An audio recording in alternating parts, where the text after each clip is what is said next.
Welcome to వేదిక TV. నేను మీ సాయి సుధారంగిశెట్టి. మావోయిస్టుల లొంగుబాటు.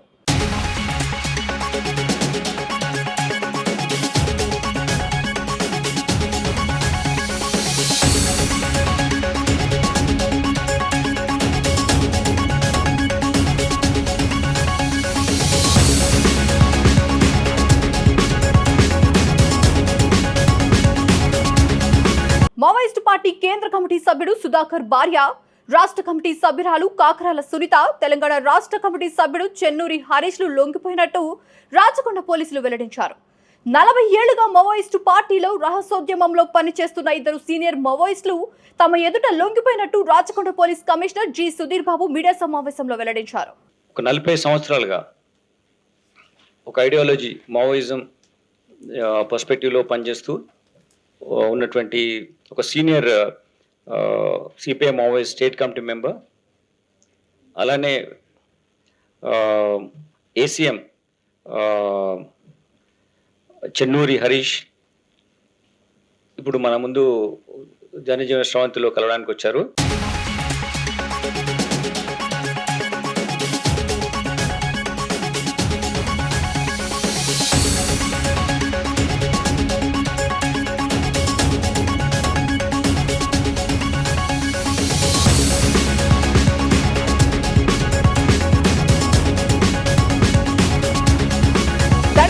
స్పెషల్ జోనల్ కమిటీ రాష్ట్ర కమిటీ సభ్యురాలైన Kakarala Sunitha alias Badri, alias Lakshmi, alias గురుస్మృతితో సహా తెలంగాణ రాష్ట్ర ఏరియా కమిటీ సభ్యుడు చెన్నూరి హరీష్ అలియాస్ రామన్న జనజీవన స్రవంతిలో కలిసినట్లు Telangana Rachakonda police commissioner G Sudheer Babu వెల్లడించారు. తెలంగాణ ప్రభుత్వం అనుసరిస్తున్న సంక్షేమ పథకాలు జనజీవన స్రవంతిలో కలవాలనుకుంటున్న మావోయిస్టులకు తెలంగాణ పోలీసులు అందిస్తున్న సహకారం, పునరావాస కార్యక్రమాల ప్రభావంతో ఈ ఇద్దరు మావోయిజాన్ని వీడి తమ కుటుంబ సభ్యులతో శాంతియుత జీవనం గడిపేందుకు పోలీసుల ఎదుట లొంగిపోయినట్లు పోలీస్ కమిషనర్ సుధీర్ బాబు తెలిపారు. హైదరాబాద్లోని వనస్థలిపురానికి చెందిన 62 ఏళ్ల కాకరాల సునీత గత 4 దశాబ్దాలుగా మావోయిస్టు ఉద్యమంలో వివిధ స్థాయిల్లో పనిచేశారు. 1985లో రాజమండ్రిలో ఇంటర్మీడియట్ చదువుతున్నప్పుడు ఆమె కళాశాల క్యాంపస్ లో రాడికల్ స్టూడెంట్స్ యూనియన్ వైపు ఆకర్షితులయ్యారు. సునీత తండ్రి కాకరాల సత్యనారాయణ. ఈయన విప్లవ రచయితల సంఘంలో ముఖ్యమైన నాయకుడు. వరవరరావు మరియు గద్దర్ వంటి విప్లవకారులు తరచుగా వారి ఇంటికి వచ్చేవారని, వీరి ప్రభావం కూడా సునీతపై ఉండేదని ఎస్పీ తెలిపారు. Senior CPI Maoist state committee member DK ఎస్జెడ్సిలో పనిచేసినటువంటి కాకర్ల సునీత గారు దండకారణ్యం వెళ్ళిన తర్వాత అక్కడ ఉన్నటువంటి చాలా రిక్రూట్మెంట్ జరిగిన సమయంలో వాళ్ళకు పార్టీ పరంగా ఐడియాలజీని కానీ పార్టీ పరంగా ఉన్నటువంటి వాళ్ళ వ్యవస్థ పైన అవగాహన గురించి వాళ్ళకు ఆమె క్లాసెస్ తీసుకోవడం జరిగింది. దీంట్లో ఆమె రిపోర్ట్స్లో మెంబర్గా ఉంది. అలానే ఈడీసీ ఎడ్యుకేషన్ డెవలప్మెంట్ కమిటీ దాంట్లో కూడా యాక్టివ్గా పార్టిసిపేట్ చేసింది.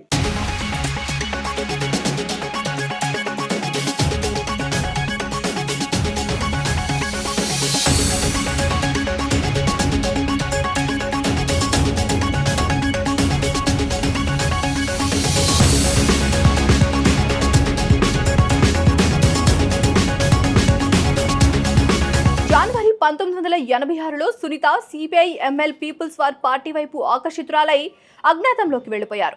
1986 నుంచి 1990 వరకు ఆమె విజయవాడలో people's war group central organiser గా పనిచేశారు. అదే సమయంలో ఆమెకు టిఎల్ఎన్ చలం అలియాస్ గౌతమ్తో పరిచయం ప్రేమగా మారి ఆగస్టు 1986లో వీరిద్దరు వివాహం చేసుకున్నారు. 1990 నుంచి 92 వరకు సునీత గుంటూరు సెంట్రల్ ఆర్గనైజర్ గా పనిచేశారు. సునీత 1992లో నల్లమల్ల అడవుల్లో ఫారెస్ట్ డివిజన్ కమిటీలో పనిచేశారు.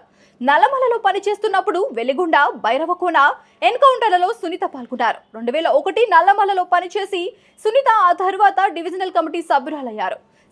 సునీత భర్త చలం ఇద్దరిని మావోయిస్టు పార్టీ దండకారణ్యానికి పంపించింది. వీరిని ఆంధ్ర ఒడిశా సరిహద్దు ప్రాంతానికి పంపింది. 2006 వరకు ఏఓబిలో పనిచేసిన సునీత పూజారిగూడ ఎన్కౌంటర్లో పాల్గొన్నారు. 2014లో జరిగిన కుతల్ ఎన్కౌంటర్లో సైతం సునీత పాల్గొన్నారు. ఈ ఏడాది జూన్లో అన్నపురం నేషనల్ పార్క్ ఎన్కౌంటర్లో భార్యాభర్తలిద్దరూ పాల్గొన్నారు. అదే ఎన్కౌంటర్లో సునీత భర్త చలం మరణించారు. 2006 నుంచి ఇప్పటి వరకు regional political school education department committee సభ్యురాలుగా కూడా సునీత పనిచేస్తూ అనేక మందిని మావోయిజం వైపు నడిపించారు.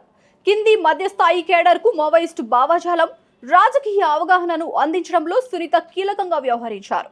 మావోయిస్టు పార్టీలో సిద్ధాంతకర్తగా, మేధావిగా ఆమె వివిధ వ్యూహకర్తకు ఆమె పనిచేశారు. అంతేకాకుండా అనేక సిద్ధాంత పత్రాలను సిద్ధం తయారు చేయడంలో సునీత ప్రముఖ పాత్ర పోషించారు. క్రాంతి వంటి పార్టీ మ్యాగజైన్ల ప్రచురణలో ఈమెది కీలక పాత్ర.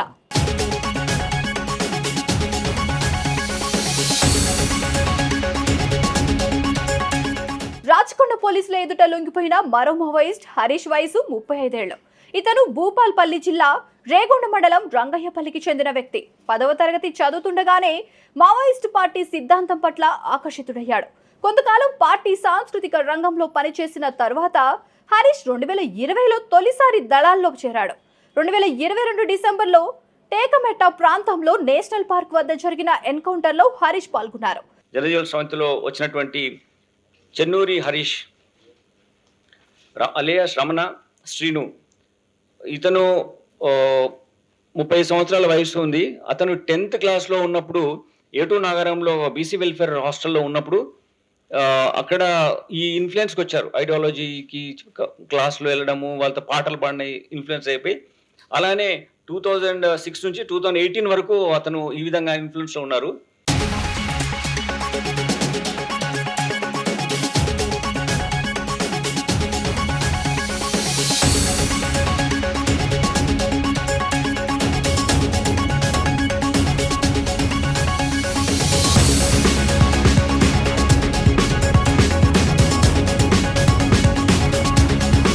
అంచెలంచెలుగా ఎదిగిన హరీష్ 4 ఏళ్ల అతి స్వల్ప కాలంలో 2024లో మాంగి ఇంద్రవెల్లి ఏరియా కమిటీ సభ్యుడయ్యాడు.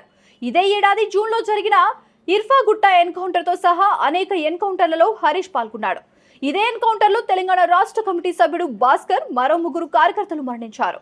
అడవుల్లో రహస్య జీవితం గడుపుతున్న మావోయిస్టులు జనజీవన స్రవంతిలోకి రావాలంటూ తెలంగాణ పోలీసుల నిరంతర ప్రయత్నం, ప్రోత్సాహం కారణంగా ఈ లొంగుబాటు జరిగినట్టు పోలీస్ కమిషనర్ సుధీర్ బాబు తెలిపారు. తెలంగాణకు చెందిన మావోయిస్టులందరూ తమ గ్రామాలకు తిరిగి వచ్చి రాష్ట్ర అభివృద్ధికి తోడ్పడాలని పిలుపునిచ్చారు ఎస్పీ సుధీర్ బాబు. లొంగిపోయిన వారికి ప్రభుత్వం పూర్తి మద్దతునిస్తుందని, పునరావాసం, ఇతర ప్రయోజనాలు వారికి చేకూరేలా చర్యలు తీసుకుంటామని ఆయన వెల్లడించారు.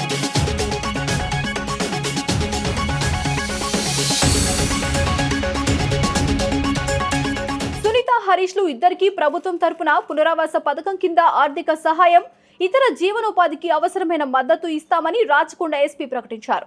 రాబోయే కాలంలో మరింత మంది మావోయిస్టులు రహస్య ఉద్యమాన్ని వీడి జనజీవన స్రవంతిలో కలుస్తారన్న ఆశాభావాన్ని సుధీర్ బాబు వ్యక్తం చేశారు. ఆర్గనైజేషన్ కు ఐడియాలజీ గా గానీ, ఫీల్డ్ లో గానీ ఉంటూ ఎన్నో ఎన్కౌంటర్స్ లో వీళ్ళు ఎక్స్చేంజ్ ఆఫ్ ఫైర్స్ లో భాగస్వామ్యం తీసుకొని ఉన్న వ్యక్తులు ఈరోజు జనజీవన స్రవంతిలో కలవడానికి ముందుకు వచ్చారు. ఇది ఒక పాజిటివ్ ఆస్పెక్ట్లో మేము చూస్తున్నాం. మీరు ఇంకా వేరే వాళ్ళు ఉన్న వాళ్ళు రండి, విలేజెస్లో మీ విలేజ్లో ఉండండి.